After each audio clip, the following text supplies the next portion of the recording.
हाय दोस्तों, जल्दी मेरे चैनल को सब्सक्राइब कर दो और हाँ, बेल बटन दबाना ना भूले, बिल्कुल फ्री है।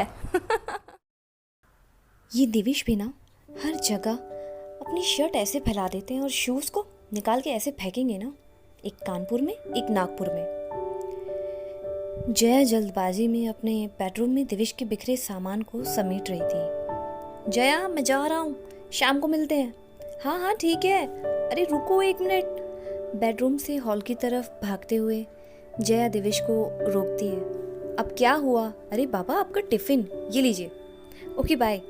अच्छा सुनो, दिविश ने पलटते हुए जया को रोका। अब क्या हुआ? दिविश ने वापस एक कदम अंदर बढ़ाते हुए जया के माथे को चूमा। आप भी ना जाइए। नमस्कार दोस्तों, मैं अलका ठाकुर स्वागत करती हूँ आपका मेरे चैनल में, जहाँ हम सुनते हैं हमारी यादों की डायरी से प्यार भरी कहानियाँ। ये कहानी है दिल्ली में रहने वाले एक प्यारे से कपल की, जिनकी शादी हुई सिर्फ 3 महीने हुए थे। दिविश बैंक मैनेजर था और जया ने शादी से पहले ही अपनी जॉब को बाय बाय कह दिया था, क्योंकि वो अब अपना सारा टाइम दिविश के साथ बिताना चाहती थी। शाम को घर आते ही दिविश अपने घर के बाहर गार्डन में बैठ गया। ये लीजिए आपकी चाय। जया के मेहंदी भरे हाथ, चूड़ियों से सजी कलाई दिविश की तरफ चाय का कप पकड़ाते हुए बढ़ी। जया, तुमको कितनी बार कहा है, ये हाउसवाइफ वाली ड्यूटी छोड़ के तुम अपना ऑफिस क्यों नहीं ज्वाइन करती हो वापस? दिविश ने माथे की लकीरें ऊपर चढ़ाते हुए जया को टोका। नहीं, मुझे अभी सिर्फ आपके साथ टाइम बिताना है, बीवी वाले थोड़े ताने मारने हैं। अरे भाई, मुझे भी तो लगे कि मेरी शादी हुई है। जया नेचर से बहुत मजाकिया और हंसमुख थी, छोटे छोटे पल जीना पसंद करती थी, पर दिविश को अब जया की ये आदत परेशान कर रही थी। कुछ समय बीता। एक दिन दोपहर को जया को कॉल आया। हेलो जया। हाँ दिविश, शाम को मेरे दोस्त और उनकी वाइफ डिनर पर आ रहे हैं, कुछ स्पेशल बनाना। ओके। जया अपने खुले बालों को समेटती हुई उन्हें क्लिप करके और साड़ी के पल्लू को कमर में अटकाकर रसोई में शाम के खाने की तैयारी करने लगी। 6 बजे घर की डोरबेल बजती है। जया रसोई से मेन गेट की तरफ भागती है। अरे आप इतनी जल्दी? जया के हाथ आटे में सने हुए थे और माथे पर आटा लगा हुआ था। दिविश जया को देखकर कहता है, जया ये क्या हालत कर रखी है, वो लोग अभी 2 घंटे में आ जाएंगे घर। हाँ हाँ, तब तक सब हो जाएगा और मैं भी रेडी हो जाऊंगी। पतिदेव, आप टेंशन ना लो।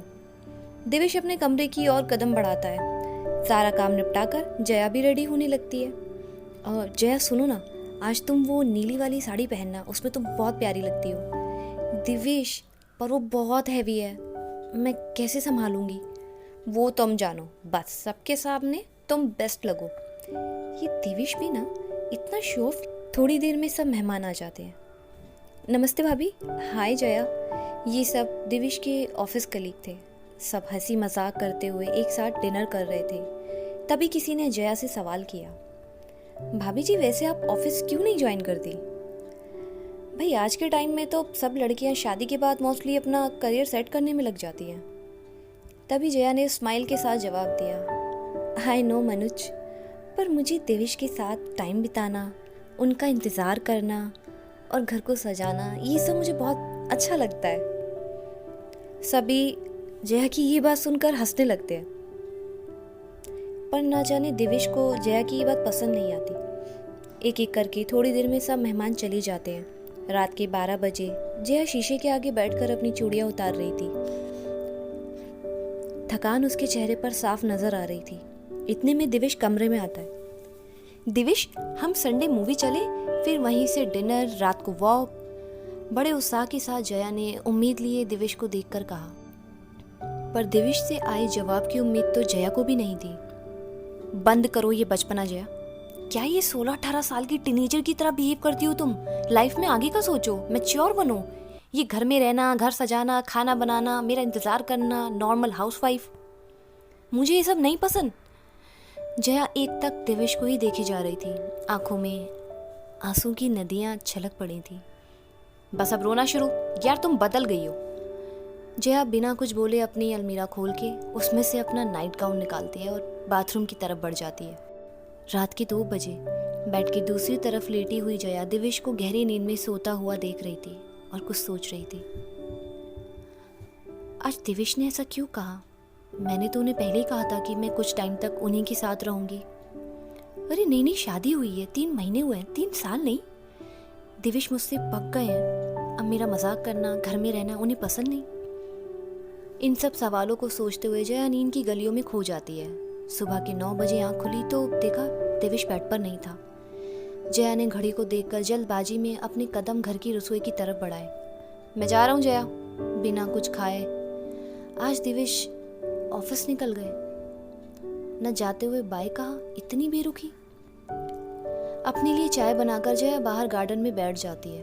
एक गहरी सोच में गुम जया 3 महीने पीछे अपनी शादी से पिछली जिंदगी को याद करने लगती है। पापा मैं ऑफिस जा रही हूँ, लेट हो जाऊंगी। जल्दबाजी में भागती हुई जया घर के बाहर एक नौजवान से टकरा गई थी। शिट, मेरी सारी फाइल्स गिरा दी, पागल, देख के नहीं चल सकते। बिना कुछ सुने जया उसे डांटे जा। वो लड़का सारी फाइल्स एक एक करके उठा रहा था और जया को देते हुए उसे देखे जा रहा था। जी I am sorry. It's okay, हटो आप। अरे बेटा दिविश, तुम आओ। दिविश बैंक मैनेजर था तो जया के पापा सारे बैंक के काम ज़्यादातर दिविश से ही करवाते थे क्योंकि वो उनके खास दोस्त का बेटा था। अच्छा दिविश सुनो, मुझे मेरे बैंक में ही जया का अकाउंट भी ओपन करवाना है। मैं उसे कल भेज दूंगा, तुम सारी फॉर्मेलिटीज़ कर लेना। जी अंकल। दिविश को जया को देखते ही जैसे प्यार हो गया था। बार बार उसका जया से टकराना, जया का उस पर चिल्लाना, दिविश को तो अब यही सब बातें उसके जहन में आ रही थी। नेक्स्ट डे जया अपने सारे डॉक्यूमेंट्स लेकर बैंक पहुंच गई। दिविश ने अपने केबिन से बाहर ऑफिस की बेंच पर बैठी हुई जया को देखा। Yellow printed kurti, black jeans, खुले बालों में जया बेहद सुंदर लग रही थी। दिविश बाहर आकर जया को हाय कहता है। हाय, दिविश मेहरा। अंकल ने सारे डॉक्यूमेंट्स बताए थे आपको जो साथ लाने थे? हाँ, इतना तो मुझे भी पता है मिस्टर दिविश। एनीवेज, कितना टाइम लगेगा? मुझे निकलना है, मेरी एक अर्जेंट मीटिंग है ऑफिस में। थोड़ा भाव खाते हुए जया दिविश को एटीट्यूड दिखा रही थी। देखिए मैम, आपका नाम? जया अपनी भौहें ऊपर चढ़ाते हुए। जया जी, टाइम तो लगेगा, या तो फिर आप मीटिंग करके आ जाइए, हम बाद में बैठते हैं, फिर मैं अपने बाकी क्लाइंट से मिल लेता हूँ। ओह, तो मैं फिर आऊँ? मतलब मेरा टाइम। मैडम रुकिए, दिविश ने जया को टोकते हुए कहा। आप एक ही काम कर सकती हैं, या तो मीटिंग या फिर अभी यहाँ थोड़ा टाइम देकर ये फॉर्मेलिटीज आप क्लियर कर सकती हैं। ओके, मैं कल आ जाऊंगी, बाय।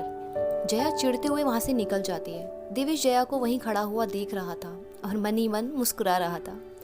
जया अपनी यादों में खोई थी कि तभी डोरबेल बजती है। जया जैसे किसी सुनहरे सपने से बाहर आ गई थी। दरवाजा खोलने पर सामने जया की दोस्त मीता थी। मीता, कैसी है? अब टाइम मिला तुझे? जया ने मीता को गले लगाते हुए कहा। नहीं यार, बस ऑफिस घर इन्हीं सब में बिजी। तू वापस क्यों नहीं ज्वाइन करती ऑफिस? तुझे सब बहुत याद करते हैं। हाँ, मैं भी सोच रही हूँ अब ज्वाइन कर लूँ। 3 महीने से घर ही तो बैठी हूँ। हाँ, नई शादी हुई है मैडम आपकी, पति से फुर्सत कहाँ आपको? मीता ने जया से जैसे हंसी ठिठोले करते हुए कहा। दोनों दोस्तों में काफ़ी गपशप हुई। मीता के जाने के बाद जया शाम को वापस अपनी ड्यूटी में लग गई। रसोई में खाना बना के दिविश का वेट कर रही जया घर के लिविंग एरिया में बैठी दीवार पर टंगी घड़ी को निहारे जा रही थी। रात के 11 बजने आए थे पर दिविश का कोई पता नहीं था। जया दिविश को फ़ोन करने उठती ही है कि उसे दिविश की कार की आवाज़ सुनाई दी। खिड़की से बाहर झांका तो दिविश ही था, पर वो बहुत जोर जोर से हंस रहा था किसी के साथ। ये लड़की कौन है? जया खिड़की के पास खड़ी हुई सोचने लगी। दोस्तों, मिलेंगे इसके अगले भाग में। तब तक ध्यान रखिए, सेफ रहिए, टेक केयर, बाय बाय।